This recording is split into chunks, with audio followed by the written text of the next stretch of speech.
PPT मतलब देखे थे कल जो पीपीटी तुम लोगों को मिला? Yes ma'am. तो पढ़े तुम लोग? Yes ma'am. तो आज डिस्कशन क्लास होगा। ये बताओ कि what do you understand by food borne infection, intoxication and toxi infection? कोई बताएगा? बताओ, फूड बोर्न इन्फेक्शन किसको बोलते हैं?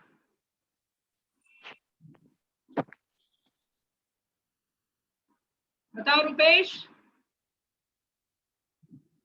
रुपेश, रुपेश अपने आप को अनम्यूट करो रुपेश।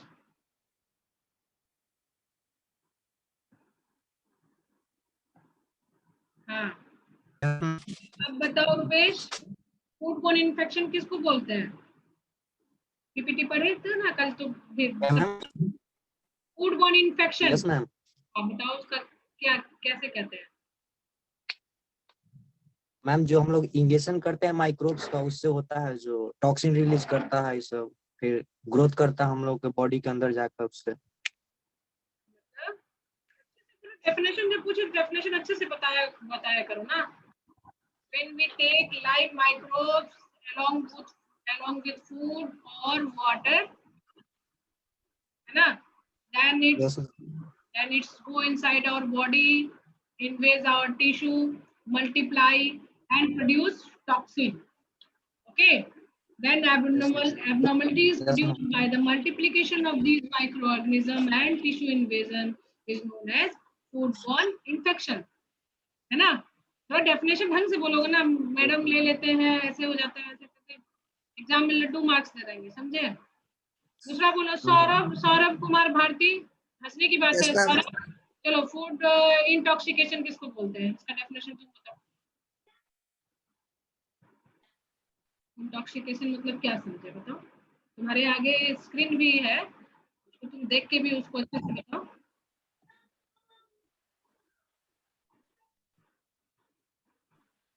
तो क्या समझे फूडबॉर्न इंटॉक्सिकेशन से?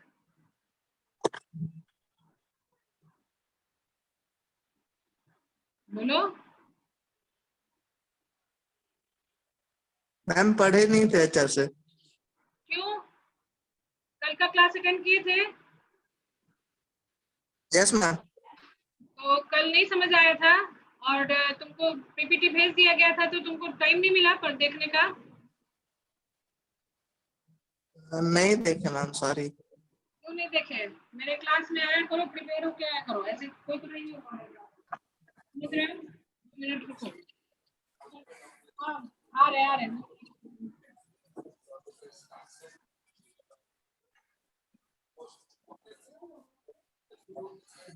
मैडम बहुत फैल है और हवा चलता है ना मैडम, बहुत दर्द करता है।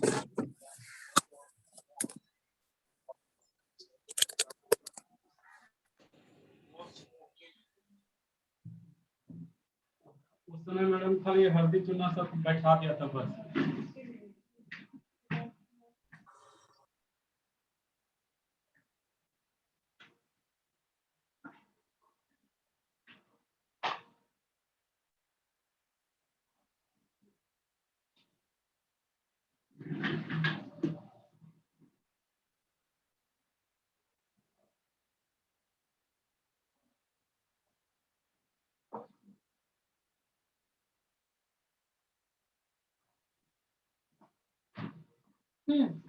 किसने रेज किया हैंड? कौन बताएगा? अभी किसी ने हैंड रेज किया? फूड बॉर्न इंटॉक्सिकेशन, इसका मतलब बताओ। Kajal, Kajal, Kajal. Yes ma'am. Yes ma'am. तो तुम बताओ, फूड बॉर्न इंटॉक्सिकेशन किसको बोलते हैं? वीडियो ऑन करो अपना, वीडियो ऑन करो काजल। Yes ma'am. बोलो किसको बोलते हैं? कल समझाए थे मैम फूड में टॉक्सिक सब्सटेंस से जो पॉइजन होता है उसको खाने से होता है। ढंग से डेफिनेशन बताया करो। Food borne infection. तुम्हारे आगे स्क्रीन भी खुला हुआ है। दिख रहा है स्क्रीन? Yes ma'am. तो देखो, इसको देख के तो कम से कम उसको ढंग से डिफाइन करो। फूडबॉर्न इंटॉक्सिकेशन, देखो, food borne infection and food intoxication more or less दोनों का डेफिनेशन सेम है ना? फूड बोर्न इन्फेक्शन Yes, मतलब ma'am. Ingestion of microbes followed by growth, tissue invasion and और रिलीज ऑफ टॉक्सिन। और यहाँ पे क्या है? Cause as a result of ingestion of toxins in food in which microbes have grown. Most of these diseases are infectious, caused by a variety of bacteria, virus and parasites. So is there any difference between foodborne infection and foodborne intoxication? कुछ difference नजर आ रहा है? तो confuse हो जाओगे तुम लोग कि मैम दोनों का तो मतलब एक ही जैसा लग रहा है। वो भी कह रहा है कि हम लोग कुछ भी चीज तुम लोगे कि कोई भी, जैसे पानी के साथ ही माइक्रोब्स लोगे ना, या खाने के साथ माइक्रोब्स लोगे, तो वो अंदर जा रहा है, मल्टीप्लाई कर रहा है, टिश्यू को इन्वेज कर रहा है एंड या टॉक्सिन रिलीज कर रहा है। यहाँ कह रहा है कि मतलब कि फूड में जो टॉक्सिन है ना, जहाँ की माइक्रोब्स ग्रो किया, ऑब्वियसली उसमें टॉक्सिन प्रोड्यूस किया है। ठीक है, there is difference between there's slight difference between foodborne infection and intoxication. क्या है इसमें? foodborne intoxication means कि outside the body है ना, toxin have grown in the food, toxin have developed in the food. But in case of food infection, you are taking food, there may not be any toxin outside the food, but toxin may be released inside your food after the microbes have grown and tissue, they invade the tissue, है ना? One difference is what, that toxin is produced outside the body in case of intoxication, but toxin is produced inside the body in case of foodborne infection, है ना? Food तुम अच्छे से ही ले रही हो, जो खाना और पानी जो तुम ले रही हो उसी के साथ तुम्हारा मतलब माइक्रोब्स जा रहा है ना, लेकिन अभी उसमें कोई कंफर्म नहीं कि टॉक्सिन बाहर ही रिलीज हुआ है। ठीक है, अब वो माइक्रोब्स अंदर जाता है, मल्टीप्लाई करता है, टिश्यू इन्वेज करता है एंड देन वो टॉक्सिन रिलीज करता है। यहाँ पे एंड और रिलीज ऑफ टॉक्सिन मींस कि फूडबोर्न इन्फेक्शन में टॉक्सिन रिलीज कर भी सकता है, नहीं भी कर सकता, but in case of intoxication there must be some toxin release by microbes, है ना? समझ में Yes, आया? ma'am. देखो, सारे Yes, ma'am. माइक्रोब्स हैं वो टॉक्सिन रिलीज नहीं करते हैं, है ना? कुछ जो माइक्रोब्स हैं वो टॉक्सिन रिलीज करते हैं, कि सारे माइक्रोब्स जो है वो टॉक्सिन रिलीज करते हैं। तो फूड बोर्न इन्फेक्शन में बेसिकली क्या होता है कि फूड एंड जो तुम ड्रिंक है साथ हम माइक्रोब्स को लेते हैं और वो माइक्रोब्स मल्टीप्लाई करता है, ग्रो करता है, बट टॉक्सिन रिलीज कर भी सकता है, नहीं भी कर सकता। जो एबनॉर्मलिटीज होती है वो उनके एक्सेस ग्रोथ के कारण होता है। ठीक है ना? जितना नंबर चाहिए, ऑलरेडी हमारे बॉडी में कितने माइक्रोब्स होते हैं, अब उनसे अगर ज्यादा नंबर बढ़ जाता है तो हमें एबनॉर्मलिटीज होने लगती है। बट इंटॉक्सिकेशन में क्या है कि जो माइक्रोब्स, वैसे माइक्रोब्स इसमें एसोसिएटेड हैं जो कि टॉक्सिन को रिलीज कर सकते हैं, है ना? and these toxin are released outside the body inside the food by microorganism, and when you taking this food or water, these microbes along with toxin, you just take food along with toxin and that toxin create abnormalities inside your body. clear है? Yes, ma'am. एक चीज है कि infection में तुम normal food ले रही हो, मतलब जरूरी नहीं फूड तुम्हारा खराब है, अच्छा ही फूड ले रही हो, लेकिन हो सकता है कि उसमें एक आधा माइक्रोब्स रह गया हो और वो तुम्हारे फूड एंड वाटर के साथ चला जा रहा है। ठीक है, अब वो माइक्रो ऑर्गेनिज्म जो है वो अंदर जाके मल्टीप्लाई करता है, उसको फेवरेबल कंडीशन मिलता है, वो अंदर जाके मल्टीप्लाई करता है एंड टॉक्सिन रिलीज कर भी सकता है, नहीं भी कर सकता है ना? तो ये फूड और इन्फेक्शन। इंटॉक्सिकेशन में क्या है कि वैसा माइक्रोब्स है जो कि फूड में टॉक्सिन रिलीज कर चुका है और उस फूड के साथ तुम टॉक्सिन एंड माइक्रोब्स दोनों ही लेते हो, है ना? तब एबनॉर्मलिटीज हो जाता है। ठीक है, थर्ड इज फूड इंटॉक्सिकेशन। यहाँ पे है कि जो तुम्हारा फूड है उसमें तुम्हारा माइक्रोब्स है भी, नहीं भी हो सकता है, क्योंकि when you treated when you warm the food or heat the food, the microbes may be killed, but the toxin is still effective, है ना? and it can cause disease inside your body. clear है? clear है? Yes, Yes, ma'am. ma'am. अब इसके बाद में पूछेंगे तो गड़बड़ाना नहीं, ठीक है ना? Yes ma'am. ये ना बीच बीच में लोग आएगा ना तो ये ना हो जाता है। अच्छा, अब बताओ फूड स्पॉइलेज में what is putrefaction? Anybody? Putrefaction क्या होता है बताओ? नो, तभी हम बोले थे मेरे क्लास में पढ़ के आया करो। बिना पढ़ाई मेरे क्लास में कोई एडमिशन नहीं है।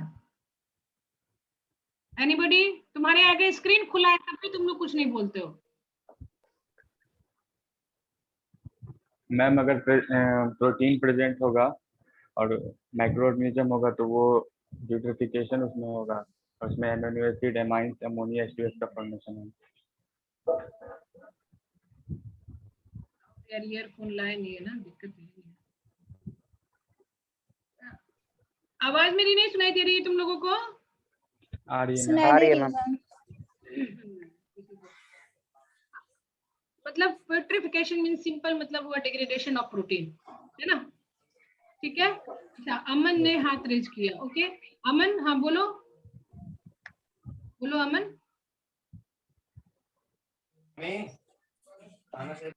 बोलो अमन, तुमने हाथ रेज किया हुआ है।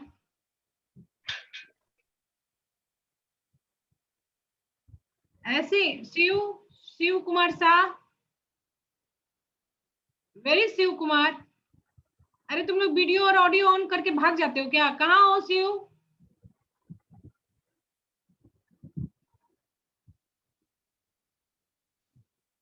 तुम लोग जो नहीं रिस्पॉन्स कर रहे हो ना सबका अटेंडेंस 0 लगाएंगे। 14 दिख रहे हैं और 14। पहले तो तुम लोग सब अपना वीडियो स्टार्ट करो, सबको हम देखना चाहते हैं। चेहरा ही नहीं समझ आएगा तुम लोग कौन हो। सारे इस क्लास के स्टूडेंट ही है ना? कोई बाहरी तो नहीं तुम लोग किसी को लिंक भेज दिए? सब नो अपना मैम, और न्यू स्टूडेंट्स हैं। सारे न्यू स्टूडेंट्स है तो अरे तो इंट्रोडक्शन तो होना चाहिए। ऐसे वीडियो ऑफ करने से कैसे हम पहचानेंगे बताओ तो? चलो सबको ही अपना वीडियो ऑफ ऑन करो।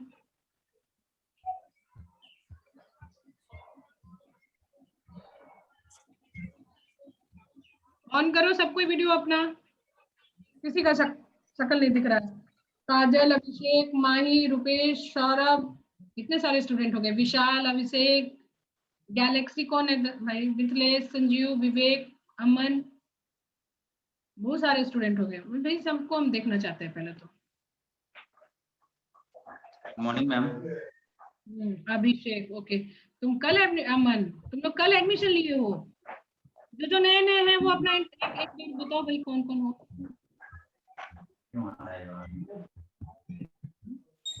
हाँ यार।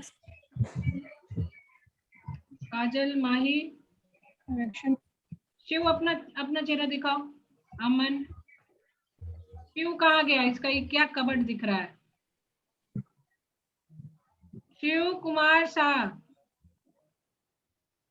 अभिषेक, विवेक, गैलेक्सी ZX कौन है भाई? पूरा चेहरा दिखाओ अपना। गैलेक्सी ZX कहाँ भागे? अभिषेक, मिथिलेश, तुम क्या घूंघट में रहोगे? मिथिलेश अपना वीडियो ऑन करो नहीं तो तुम्हारा हम अटेंडेंस 0 लगाएंगे।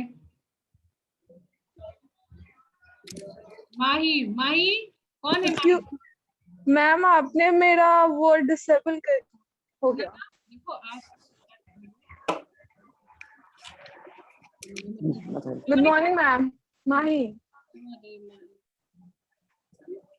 न बना दो।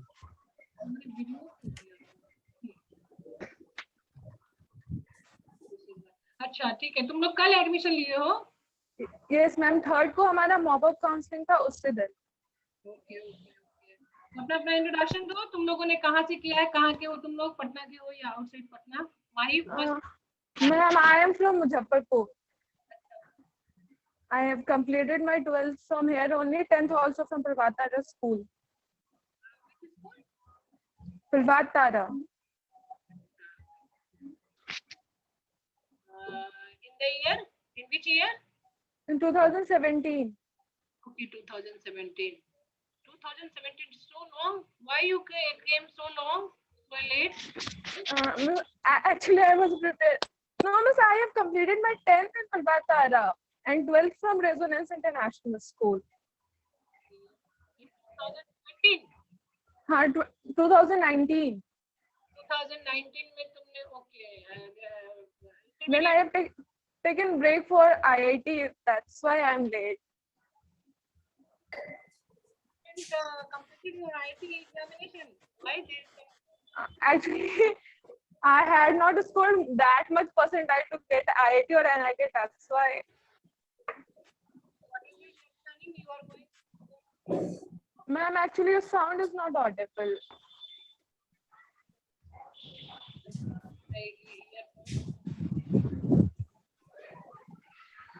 So just I am asking that you are going to prepare yourself for the next examination also, or you will complete? No, I will take admission. Actually, it has been one gap year. Now I don't want another gap year. That's why I've taken admission. I will do my studies from here only. Mithilesh, you are from? Mithilesh? जी I am from Bhagalpur district.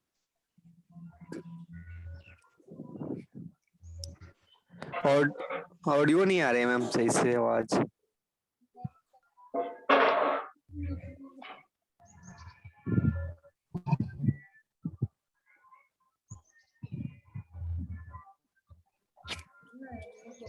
खत्म हो गया था ना इसका हो गया था। देखो जो मतलब ऑडियो है ना, ये नेटवर्क थोड़ा सा इसके कारण भी होता है। साउंड तो पूरा मैंने फुल पे रखा हुआ है ना। माइक्रोफोन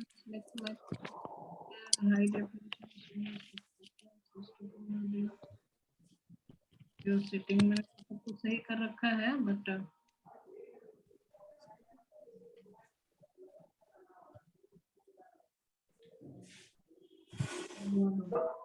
और मैंने वॉल्यूम चलो बढ़ा दिया, वॉल्यूम भी फुल है यार। चलो कल नेक्स्ट क्लास है ना, वो हम लेके आएंगे अपना जी। थोड़ा प्रॉब्लम है ईयरफोन में, वॉल्यूम पूरा फुल है। ओके तो तुम भागलपुर से हो, किस ईयर में, किस ईयर से? मैं I clear class 10th 2018, 12th 2020 from Bihar board और CBSE class 10th CBSE Jehanabad. पापा तुम्हारे ट्रांसफर जॉब में है क्या, जो कभी मतलब भागलपुर से फिर जहानाबाद, ऐसा कुछ है क्या? तुम शिफ्ट क्यों कर गए वहां से वहां? जी मैम हॉस्टल में थे वहां पे, इस वजह से। फैमिली कहाँ है तुम्हारी, मतलब मम्मी पापा कहाँ है? जी भागलपुर में ही। भागलपुर में किस जगह? भागलपुर में ये आप खास भागलपुर ही पड़ता है, 5 किलोमीटर के आसपास एरिया है। तो भागलपुर में तमोनी मोड़ पड़ता है ये।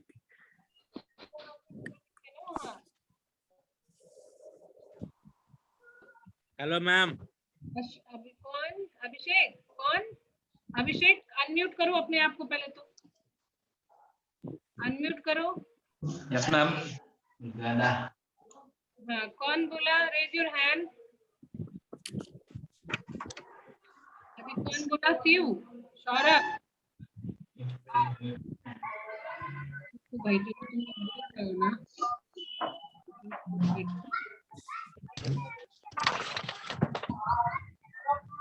तो बोलो।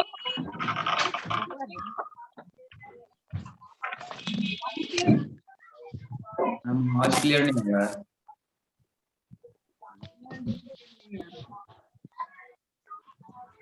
चलो तुम लोग जब क्लास में आओगे ना कुछ दिन में, फिर ऑफलाइन शुरू हो जाएगा ना। चलो अभी क्लास में देखते हैं, ठीक है? तो ये जो पहले का 1-2 जो क्लास है ना, पहले क्लास हो चुका है, सारे जो न्यू हमारे उनके लिए इंट्रोडक्टरी क्लास हो चुका है, और 3 क्लासेस हो चुके हैं। जो तुम्हारे पुराने जो बैचमेट्स है, पुराने क्या मतलब यही बैचमेट है तुम्हारे, जिन्होंने थोड़ा सा नोट्स ले लेना। हालांकि पीपीटी में प्रोवाइड कर दूंगी, है ना, लेकिन मेरे क्लास में जो भी तुम आओ तो पहले का क्लास का सारा स्टडी करके आओगे, पहले दे दिया जाता है। तो I was asking what is purification. चलो तुम लोग के सामने स्क्रीन रखा हुआ है, जो न्यू स्टूडेंट सभी मैथ्स के हो, बायो के हो? मैथ्स के हो, ओके। कोई बात नहीं, मैथ्स के हो, लेकिन फिर अभी तो बायोलॉजी तुम लोगों ने मैथ्स पढ़ा ही होगा। तो मैं पूछ रही थी what is fermentation, anybody tell me what is? Degradation of protein. No, I am asking fermentation, not putrefaction. अच्छा अच्छा. Degradation of carbohydrates. Fermentation of carbohydrates. Putrefaction is what? It is degradation of protein. Okay. So my next question is that why we feel a bad smell after degradation of when egg is broken or egg is destroyed? Ma'am, due to formation of some gases, amines, H2S, Yes. that is protein. Egg is rich in protein, and there is degradation of protein by some proteolytic microorganisms, and during this proteolysis, some amino acids, amine, ammonia, and hydrosulfide. So this impart a foul smell to the egg. Okay. Now, what is rancidity? Rancidity. Ma'am, food spoilage जो हो जाते हैं उसी को What is spoilage? Okay. Which type of Food is Fatty foods. fatty acid, fatty food जो होते हैं। Yes, तुम लोग अपने घर में भी इसको अगर fatty food is हाँ, fatty food का जब ma'am fatty food is oxidation. Hello हाँ, बोलो ma'am Sound is not audible. ma'am when oxidation take place in fatty foods and hello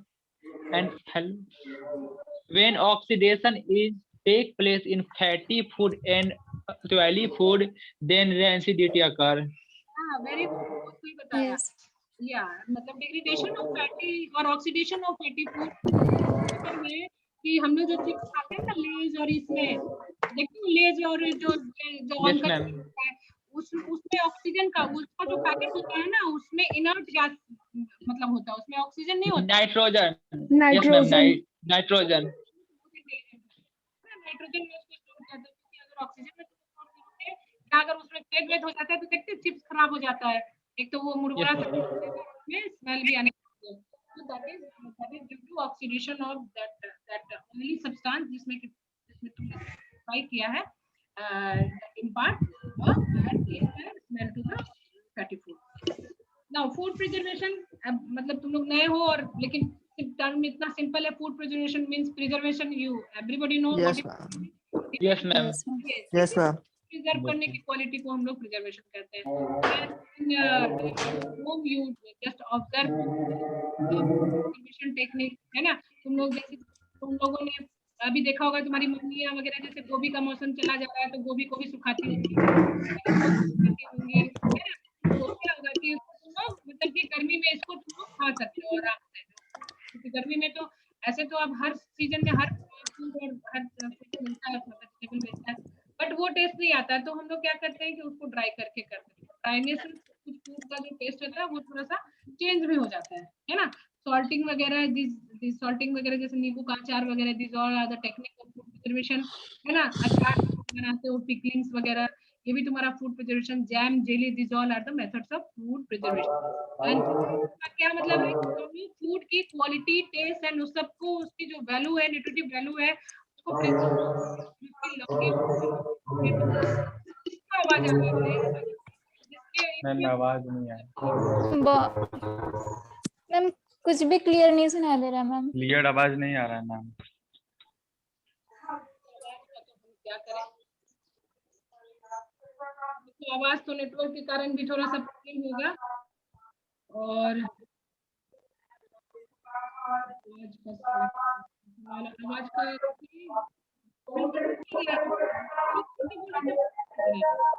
बस आधी आ रही है और आधी में से कट जा रही है।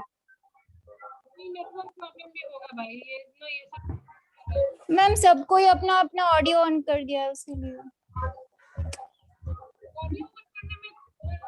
ऑडियो ऑफ करो यार, तुम लोग को वीडियो ऑन करने के लिए बोले थे, ऑन करने के लिए बोले थे, ऑडियो ऑफ करो सबका। एक तो पता नहीं क्या क्या आवाज आ रहा है।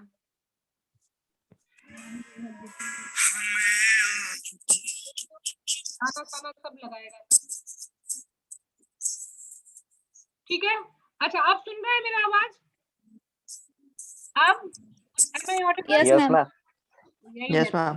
ऑडियो तुम लोग अपना ऑन कर ले रहे हो ना, इसीलिए वो कट रहा है। ठीक है ना? अब देखो, अब जैसे मैंने बताया कि जो मतलब कि स्पॉइलेज फर्मेंटेशन भी is the type of spoilage, proteolysis is the type of spoilage and rancidity is also a type of spoilage. But यहाँ पे जैसे तुम देख रहे हो फर्मेंटेड फूड है ना, तो कहोगे कि मैम ये तो स्पॉइल्ड फूड है, तो फिर इसका क्या काम है ना? तो नो, जब हम किसी प्रोसेस को कंट्रोल में चलाते हैं, कंट्रोल वे में उसको हम लेके जाते हैं, that food become valuable for us, है ना? तो तुम लोग फर्मेंटेड फूड को तो बहुत खाए होगे, है ना? तुम अब जो नए नए हैं, कल वाले तो स्टूडेंट जो है वो तो बता देंगे, लेकिन जो नए नए स्टूडेंट है, बताओ तुमने क्या क्या फर्मेंटेड फूड खाया अपने घर में? बताओ। मैम इडली हो गया, डोसा हो गया। इडली है, केक में भी हम लोग ईस्ट यूज करते हैं फर्मेंट के लिए। ब्रेड, छोले भटूरे, भटूरा। हाँ।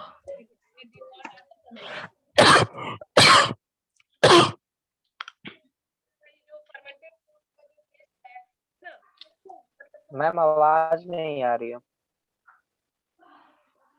ऑडियो एक एक करके अपना ऑडियो ऑन करना है ना, ऐसे क्रॉस जब होगा ना तो नहीं सुनाई देगा। तो मैं क्या बोल रही थी, मैं कह रही थी कि जो तुम लोग फर्मेंटेड फूड खाते हो, सुन रहे हैं हम, तो और जैसे कि इडली और डोसा की बात करते हो, तो डोसा किस चीज का बना होता है बताओ? डोसा का क्या कंपोजिशन होता है, बोलो? चावल, चावल, राइस। चावल होता है और दाल और चावल। दाल और चावल, कौन सा दाल होता है? उड़द दाल में।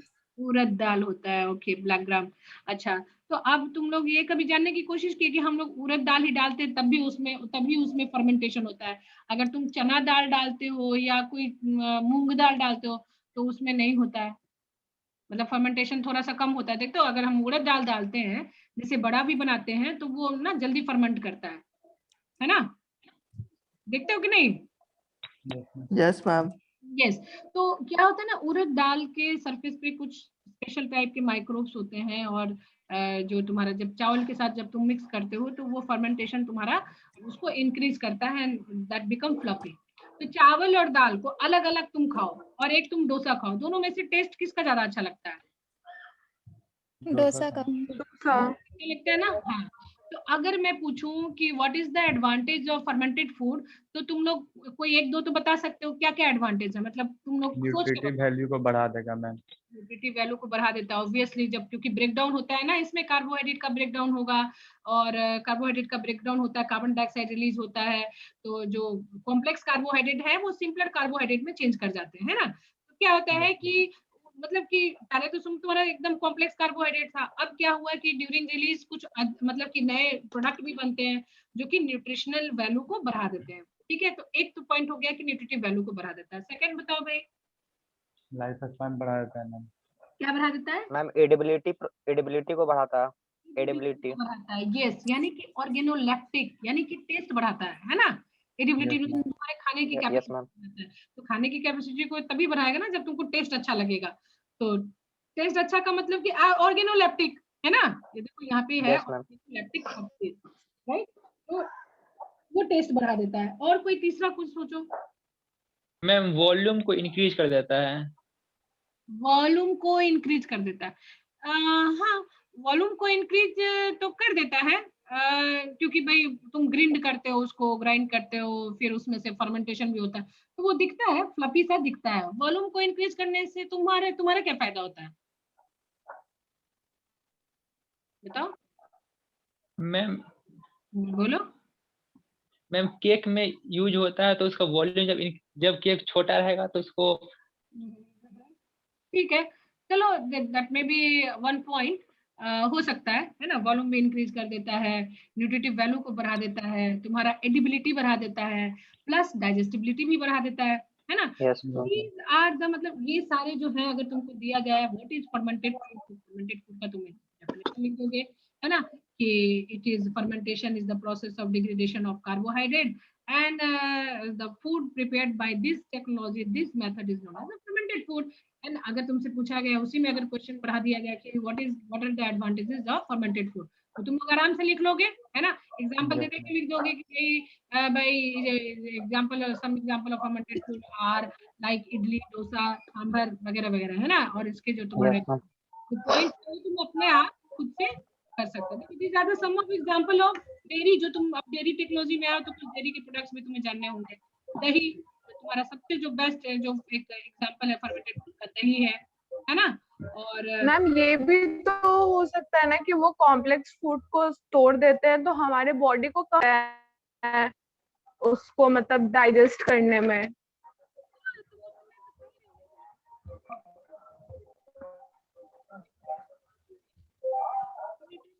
करता है, ठीक है। और इस यही वजह है कि तुम सिंपलर जो कंपाउंड खा रहे हो वो मतलब उसकी डाइजेस्टिबिलिटी भी ज्यादा होगी ना, ठीक है। Yes, ma'am. These are the some example of fermented food. देख चुके हो कि these are the various technique, जो कि कल भी मैंने किया था कि these are the various technique for food preservation। हम लोग केमिकली भी फूड प्रिजर्व कर सकते हैं, है ना, उसको सुखा के भी कर सकते हैं, जिसको कि डिहाइड्रेशन करते हो। So many example of dehydrated food. Like तुम देखो मिल्क को भी मतलब कि डिहाइड्रेशन करके करते हो ना भाई, तुम मिल्क पाउडर के रूप में यूज करते हो। तुम्हारा चावल, दाल, ये सब लॉन्ग टर्म के लिए तुम रखते हो, कि सुखा के ही रखते हो, है ना। मकई वगैरह को सुखा के रखते हो, कई तरह के वेजिटेबल्स को सुखा के रखते हो, dry fruits, these are the example of dehydrated fruits, है ना। तो जब तो ऑब्जर्व करोगे कि जब हम डिहाइड्रेट कर देते हैं, क्योंकि वाटर को पूरा उसका हम लोग निकाल देते हैं, तो उस फूड को हम लोग कई साल तक रख सकते हैं। फूड में भी प्रिजर्व करते हुए हम लोग कई जो फूड्स होते हैं उसको हम लोग चिलिंग में भी रखते हैं, रेफ्रिजरेटर में रखते हैं। जैसे कि तुम्हारा मटर है, जो सफल का मटर तुम्हारा उसको यूज कर सकते हो, तो वो चिल कंडीशन में रहता है।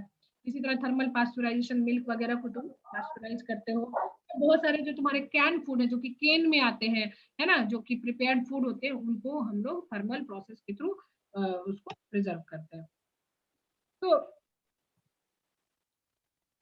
हालांकि ये सब पहले भी हो चुका है, और इसको फिर देखिए ना कि इंडस्ट्रियल माइक्रोबायोलॉजी क्या है। जब हम किसी प्रोसेस को इंडस्ट्रियल एप्लीकेशन के लिए यूज करते हैं, यानी लार्ज स्केल के लिए जब हम यूज करते हैं, तो वो हमारा इंडस्ट्रियल माइक्रोबायोलॉजी। और ये इंडस्ट्रियल माइक्रोबायोलॉजी मींस कि हम उसमें किसी भी तरह के माइक्रोबियल्स प्रोडक्ट को या सेल को हम लोग यूज कर सकते हैं। जैसे ईस्ट सेल का प्रोडक्शन भी तुम्हारा अगर हम लोग इंडस्ट्रियली करें, तो that come under the industrial microbiology. And इस सेल का जो तुम्हारा यूज है, वो तुम everybody know that this are use in the bakery industry, है ना। ब्रेड वगैरह में, केक वगैरह में सारे हमारे इसी सेल्स का यूज होता है।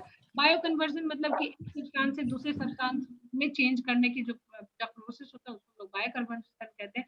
और इस प्रोसेस से कई तरह के स्टेरॉइड्स का मतलब कि निर्माण होता है। इन स्टेरॉइड को कई तरह के, जैसे कि मान लीजिए कि तुम्हारा गुड वगैरह है, तो उसमें मीट प्रोडक्शन के लिए हम लोग का इंजेक्शन करते हैं ताकि उसका मीट प्रोडक्शन बढ़े। और मतलब कि इन सब का यूज यहाँ पे होता है। इसी तरह एंजाइम के प्रोडक्शन के लिए भी होता है, एंटीबायोटिक के प्रोडक्शन के लिए, additives, chemicals and all come under the industrial microbiology.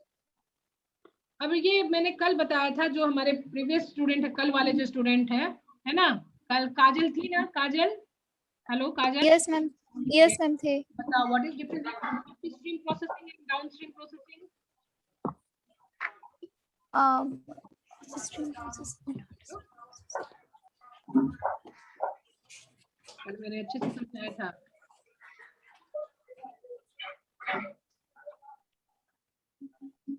Anybody? कल वाले रुपेश है कि भाग गया? Yes ma'am. रुपेश तुम तो थे ना कल, बताओ क्या है हमारा अपस्ट्रीम? दो बार तीन बार बताए हम, बताओ। मैम उतना अच्छा से समझ में नहीं आया था। समझ में नहीं आया तो कल हम ठीक क्या बोले थे? समझ में आया आज क्यों बोल रहे हो? किसी को समझ में आया? कल मैम अभी मैम एक बार और बता दीजिए, साउंड का दिक्कत हो रहा है। यहाँ पे दिया हुआ है तुम्हारा फर्मेंटेशन इन इंडस्ट्री, है ना। तो बेसिकली जो तुम्हारा इंडस्ट्रीज में फर्मेंटेशन को बहुत ज्यादा यूज किया जाता है ना। जैसे दूध का जो भी प्रोडक्ट बनाना है, तुम्हारा चीज है या कर्ड है या कुछ भी है, उसमें फर्मेंटेशन यूज होता है। क्लियर है? Yes ma'am. ठीक है ना। और फर्मेंटेशन जो है ना, ये तुम्हारा, इसको दो प्रोसेस में हम बांट सकते हैं, एक अप स्ट्रीम और एक डाउन स्ट्रीम। इसको इतना कॉम्प्लेक्स करके नहीं, जैसे देखो कोई भी चीज तुम घर में ही, चलो मान लिया जाए कि तुमको दही बनाना है, ठीक है।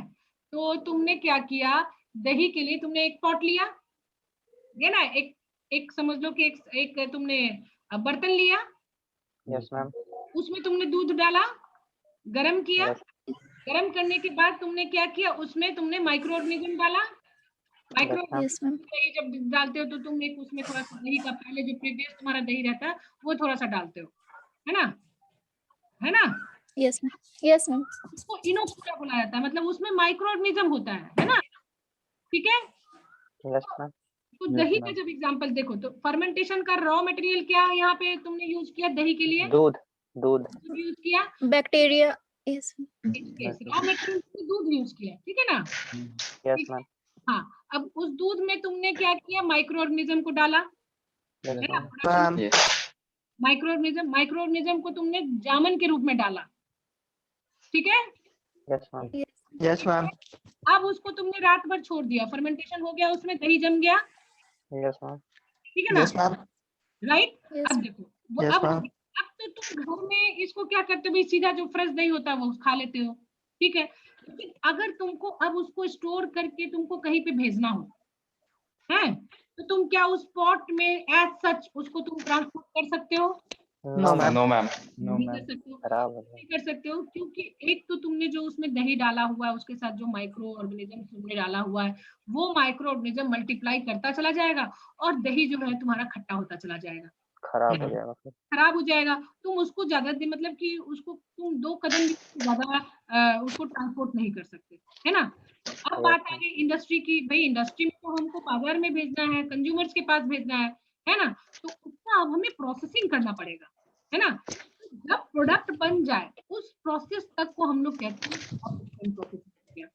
लेकिन जब प्रोडक्ट को तुम्हें रिकवर करने की बात आई एंड उसको तुम्हें मार्केट तक भेजने की बात आएगी, तो वो प्रोसेस तुम्हारा डाउनस्ट्रीम प्रोसेस है ना। अब क्या किया, फर्मेंटेशन इस प्रोडक्ट से तुमने पहले प्रोडक्ट का प्यूरिफिकेशन किया। प्रोडक्ट का प्यूरिफिकेशन कैसे करोगे भाई, तुम दही को चुपचाप निकाल लो और उसके एक्सेस ऑफ माइक्रो ऑर्गेनिज्म के ग्रोथ को कंट्रोल करो, नहीं तो वो मल्टीप्लाई करता चला जाएगा और उसकी एसिडिटी बढ़ती जाएगी और वो बिल्कुल खराब हो जाएगा, है ना। Yes ma'am. इसके अलावा कई तरह के प्रोडक्ट्स हो सकते हैं, जैसे तुम अल्कोहल की बात करो, अल्कोहल तुम्हारा बन गया, अल्कोहल बनने के बाद तुम्हें अब अल्कोहल को ट्रांसपोर्ट करना है। अल्कोहल में कई तरह के और भी दूसरे प्रोडक्ट है, उसके तुम्हें प्यूरिफिकेशन करना पड़ेगा, क्योंकि अल्कोहल में कई तरह के मिक्सचर होते हैं, तो तुम्हें अल्कोहल ही चाहिए तो उस प्रोडक्ट का प्यूरिफिकेशन करना पड़ेगा ना तुम्हें। Yes ma'am. हाँ, तो प्यूरिफिकेशन के लिए जो तुम प्रोसेसिंग करोगे प्रोडक्ट को रिकवर करने के लिए, वो सारा प्रोसेस वो डाउनस्ट्रीम में आएगा। जब तुम अल्कोहल वगैरह बना लिए तो उसका तो वेस्ट भी तो होगा ना। जैसे सपोज करो कि अल्कोहल किससे जनरली जो तुम्हारा देखियो ना, जो गन्ने का जो निकल जाता है, जो मोलासेस, जो गन्ने का जूस निकलने के बाद जो वो रह जाता है, उससे अल्कोहल बेसिकली यहाँ बनता है, ठीक है ना। अब उसको तो तुमने प्रोसेस कर दिया, लेकिन वो फिर भी बच जाता है, तो उसको फेंकना भी होगा ना तुम्हें, तो मैनेज भी तो करना होगा ना। अगर तुमने एनवायरमेंट में फेंक दिया तो तुम्हारा पोल्यूशन हो जाएगा, नदी पानी में फेंक दिया तो तुम्हारा तालाब पोल्यूटेड हो जाएगा, तो उसको भी मैनेज करना तुम्हारा ही काम है ना। नहीं तो तुम इंडस्ट्री लगाए और वहां पे पूरा तुमने पूरा गवर्नमेंट को पूरा पॉल्यूट कर दिया, जितना भी वहां का, तुमको इंडस्ट्री लगाने देगा वहां पे? No ma'am. नहीं लगाने देगा ना। तो एक इंडस्ट्रियल, जब तुम इंडस्ट्री कोई बिठाओगे तो तुम्हें up stream and down stream processing, ये दोनों कंबाइन करके चलना पड़ेगा। तुम्हें प्रोडक्ट बनाना होगा, प्रोडक्ट की प्यूरिफिकेशन करनी होगी, एंड जो इफ्लुएंट है उसका तुम्हें मैनेजमेंट भी करना होगा, है ना। तो डाउन स्ट्रीम प्रोसेसिंग में these includes downstream processing include product purification, recovery of products and effluent waste management। आई बात समझ में? Yes ma'am. और Yes, ये ma'am. दोनों प्रोसेस को मिला के ही फर्मेंटेशन इंडस्ट्री में इन दोनों प्रोसेस को मिला के ही फर्मेंटेशन प्रोसेस किया जाता है। अब क्लियर है? Yes ma'am. Yes ma'am. Yes पूछूंगी तो मत कहना कि फिर से एक बार बता देने के लिए। नो मैम ठीक है। यस समझ गए। याद रखना तुम लोग, ठीक है? चलो अब जो था ये आज सबको दिख रहा है ना स्लाइड? कल तुम लोग बोले स्लाइड ही नहीं दिखा, आज दिख रहा है? यस मैम दिख रहा है। अब आ जाओ Yes, ma'am. माइक्रोबायोलॉजी, जो हमारा नेक्स्ट जो टॉपिक है वो है तुम्हारा इन्वायरमेंट। यहाँ पे तुम एप्लीकेशन ऑफ माइक्रोबायोलॉजी पढ़ रहे हो, तो तुमने अभी इंडस्ट्रियल माइक्रोबायोलॉजी पढ़ लिया, फूड माइक्रोबायोलॉजी पढ़ लिया, and you are coming to environmental microbiology, है ना? तो भाई तुम्हारा जो एक इन्वायरमेंट है वो किस चीज का बना होता है? तुम अगर मैं बोलूं कि भाई what do you mean by environment, तो इन्वायरमेंट में तुम किस किस चीज को इंक्लूड करते हो बताओ? Soil, air, water. ये सॉइल, एयर एंड वाटर, तुम्हारे आसपास जो भी तुम्हारा एटमॉस्फेयर है उसको हम लोग एनवायरनमेंट कहते हैं। एंड सराउंडिंग हो जाएगा। हाँ, जो सराउंडिंग्स होता है, वहाँ का सॉइल कैसा, वहाँ का वाटर कैसा, वहाँ का एयर कैसा है ना? And what are the sediments covering the planet, है ना? और इसके साथ साथ जो भी वहाँ जीव जंतु हैं जो जो एरिया में रह रहे हैं, वो पूरा का पूरा जो है वो इन्वायरमेंटल के अंदर आता है। It also include the study of microorganisms that exist in artificial environments such as bioreactors, है ना? अब ये तो इंडस्ट्रियल में इसको इंक्लूड कर दिया कि ये उस टाइप के माइक्रोऑर्गेनिजम्स की भी स्टडी करता है जो कि तुम्हारा आर्टिफिशियल बायोरिएक्टर मींस क्या हो, जहाँ पे तुम एक फर्मेंटेशन प्रोसेस करा रहे हो, है ना? वैसे उस माइक्रोऑर्गेनिजम्स को भी ये इंक्लूड करता है। तो तुम्हें एनवायरमेंटल माइक्रोबायोलॉजी का डेफिनेशन पूछ सकता है, तो तुम याद रखना। अब देखो ये जो इन्वायरमेंटल माइक्रोबायोलॉजी है ना, इस इन्वायरमेंटल माइक्रोबायोलॉजी में कह रहा है कि सारे चीज ने इंक्लूड कर दिया, जिसमें तुम्हें बायोटेक्नोलॉजी, मतलब बायोटेक्नोलॉजी का भी एप्लीकेशन, जब इन्वायरमेंट की बात करोगे तो इस इन्वायरमेंटल माइक्रोबायोलॉजी या इन्वायरमेंट को तुम शुद्ध रखने के लिए, इन्वायरमेंट को अपना अच्छा बनाने के लिए तुम उसमें बायोटेक्नोलॉजी भी इस्तेमाल करते हो, उसका वाटर क्वालिटी भी चेक करते हो। डायग्नोस्टिक माइक्रोबायोलॉजी भी है भाई, उस एनवायरनमेंट में क्या क्या किस तरह के डिजीज है, क्या स्प्रेड हो रहा है, वो तुम्हारा डायग्नोस्टिक माइक्रोऑर्गेनिज्म क्या जाता है के अंदर आ जाता है। ऑक्यूपेशनल हेल्थ इन्फेक्शन कंट्रोल, जो भी तुम्हारा डिजीज है उसको कंट्रोल करने के लिए जो वहाँ प्रोसेस चल रहा है वो भी तुम्हारा इन्वायरमेंटल माइक्रोबायोलॉजी से रिलेटेड है। Food safety, industrial microbiology, hazards, bioremediation, this all comes under environmental microbiology. Soil microbiology भी आता है भाई, सॉइल में कैसे तरह के माइक्रोऑर्गेनिजम्स है, क्या क्या ऐसा चीज है जो तुम्हारे सॉइल को खराब कर सकता है, क्या क्या ऐसा चीज है जो तुम्हारे सॉइल को सही कर सकता है। एरियो माइक्रोबायोलॉजी यानी कि एयर का माइक्रोबायोलॉजी कैसा है, अभी एयर में किस तरह के माइक्रोऑर्गेनिजम्स हैं, क्या क्या जो डिजीज है वो एयर से फैलता है। And aquatic, that is the water microbiology. तो ये सारी जो है ये मिलके इन्वायरमेंटल माइक्रोबायोलॉजी में कंट्रीब्यूट करते हैं। तो व्हाट इज सॉइल माइक्रोबायोलॉजी? देखो ये सॉइल माइक्रोबायोलॉजी की बात करें भाई, soil microbiology obviously we are talking about the soil, and soil में हमें प्लांट्स भी मिलते हैं, एंड उस प्लांट्स के आसपास माइक्रोऑर्गेनिजम्स भी होते हैं, है ना? तो अब देखो ये जो सॉइल है इसमें तुम्हारा प्लांट्स लगा, है ना? प्लांट जब मर गया तो ऑर्गेनिक लिटर बना, प्लांट्स मरने के बाद और जो भी डेड एंड डिकेइंग है वापस सॉइल में मिल जाता है ना? ये तुम्हारा इंटेंसिव न्यूट्रिएंट साइकिल बता रहा है कि या जो तुम्हारा इंटरेक्शंस है among soil microbes and plants के बीच में बता रहा है। इसी तरह वो कई तरह के जो है वो केमिकल एक्सुडेट करते हैं जो कि माइक्रोबियल ग्रोथ को इंक्रीज करते हैं या डिक्रीज करते हैं। तो माइक्रोऑर्गेनिजम्स भी कुछ कुछ रिलीज करते हैं जो कि प्लांट्स को प्रमोट भी करते हैं, है ना? ये जो माइक्रोऑर्गेनिज्म है वो सॉइल से कई तरह का न्यूट्रिएंट्स लेता है एंड अपनी मेटाबॉलिक एक्टिविटी को बढ़ाता है। So these are the interactions of soil with microorganisms and plants, है ना? तो अगर तुम्हें दो लाइन में या दो नंबर का ऐसा क्वेश्चन आ जाए कि write down the interactions among soil microbes and plants, तो ये तीन तुम इस तरह का एक छोटा सा फिगर बना के इसको तुम एक्सप्लेन कर सकते हो, ठीक है? Yes ma'am. Water microbiology, yes ma'am. Yes, water की जब बात कर रहे हो तो वाटर माइक्रोबायोलॉजी में हम लोग वाटर के जो माइक्रोऑर्गेनिजम्स हैं उनको हम स्टडी करते हैं। कहीं का तुम्हें अब तुम लोग माइक्रोबायोलॉजी जाएंगे और जब तुम माइक्रोबायोलॉजी बन जाओगे तो तुम्हें कहीं कहीं का सैंपल भी दिया जाएगा और बताया जाएगा कि भाई इसका वाटर सैंपल और तुम इसमें चेक करके बताओ कि ये जो है वो पानी पीने लायक है कि नहीं। कैसे तुम चेक करोगे? वो जो वाटर सैंपल है उसमें देखोगे कि कितना माइक्रोऑर्गेनिजम्स है। अगर एक परमिटेड लेवल से ज्यादा तुम्हारा माइक्रो ऑर्गेनिजम्स होगा तो बोलोगे कि ये पानी जो है वो पीने लायक नहीं है। तो ये सारा तुम्हारा प्रैक्टिकल प्रोसेस है जिसको कि तुम प्रैक्टिकल लैब में देखोगे। जब भी वाटर सैंपल आता है तो उसको उसका 1 ml हम लोग लेते हैं एंड उसको हम लोग मिक्स करते हैं है ना, यानी कि ये 100 ml हो गया। फिर इसका हम लोग डाइल्यूशन करते हैं। ये सारी टेक्निक्स जो है वो तुमको यहाँ की प्रैक्टिकल लैब में सिखाया जाएगा कि डाइल्यूशन कैसे करते हैं। सिंपली क्या करते हैं 1 ml ऑफ दिस, तो यहाँ से हम लोग 1 ml लेके एंड उसको टेस्ट ट्यूब में हम लोग 9 ml के साथ मिक्स करते हैं। तो दैट्स फ्रॉम 1 to 100 है ना। फिर उसका 0.1 ml लेके ये डाइल्यूशन टेक्निक तुम्हें पूरी अच्छी तरह से बताया जाएगा और तो तुम्हें ये पता चल जाएगा कि इसमें कितने माइक्रोब्स हैं उसकी काउंटिंग करके, और फिर ये पता चलता है कि वाटर जो है वो पॉल्यूटेड है या वो साफ है जिसको हम पी सकते हैं कि नहीं पी सकते। इसी तरह तुम्हारा एरियो माइक्रोबायोलॉजी है, ऑब्वियसली दिस इज एरियो माइक्रोबायोलॉजी, और इसमें तुम्हारा ये सारे interaction of human with human bacteria environment है ना। ये तुम्हारा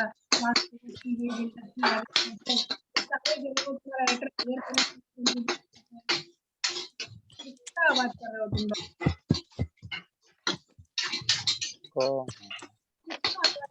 म्यूट कर दो भाई, कोई खाना पका है ना। अब ये जो है वो एयर पोल्यूशन जो है वो जानवरों को भी अफेक्ट करेगा। एयर पोल्यूशन के कारण तुम्हारा जो है वो माइक्रोब्स है उससे भी अफेक्ट करेगा एंड अल्टीमेटली ये जो है वो तुम्हारा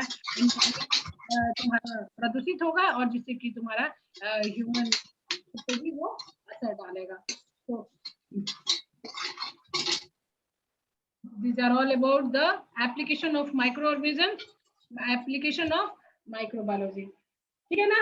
अब टाइम भी तुम्हारा हो रहा है और ऑलरेडी पीपीटी दे दिया गया है, तो जो भी तुम्हारे पुराने स्टूडेंट्स हैं उनको तुम हेल्प करोगे है ना। पहले के जो क्लासेस है इंट्रोडक्टरी उनको प्रोवाइड करा दोगे, पीपीटी तुम लोग को सबको मिल जाएगा ठीक है। और नेक्स्ट क्लास में, अब तो तुम्हारा नेक्स्ट क्लास नहीं, कल तुम्हारा प्रैक्टिकल है ना।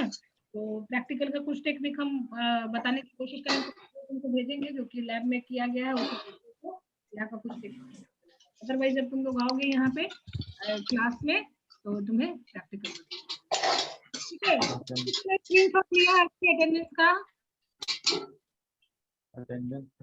स्क्रीनशॉट कोई मोबाइल पे अपना अगर देख रहा हो ना तो वो स्क्रीनशॉट ले लो। इसमें जो तुम्हारा जो स्टूडेंट्स है ना ये सारे तुम्हारे स्क्रीनशॉट्स आ जाएंगे। ये जो पार्टिसिपेंट है ना आए समझ में मैम ले लिया। हाँ लेके और उसको कर देना ठीक है। नेक्स्ट क्लास करें तो उसमें तक रेस्ट हो, टाइम खत्म हो गया ठीक है। Thank you ma'am. Thank you ma'am. Thank you ma'am.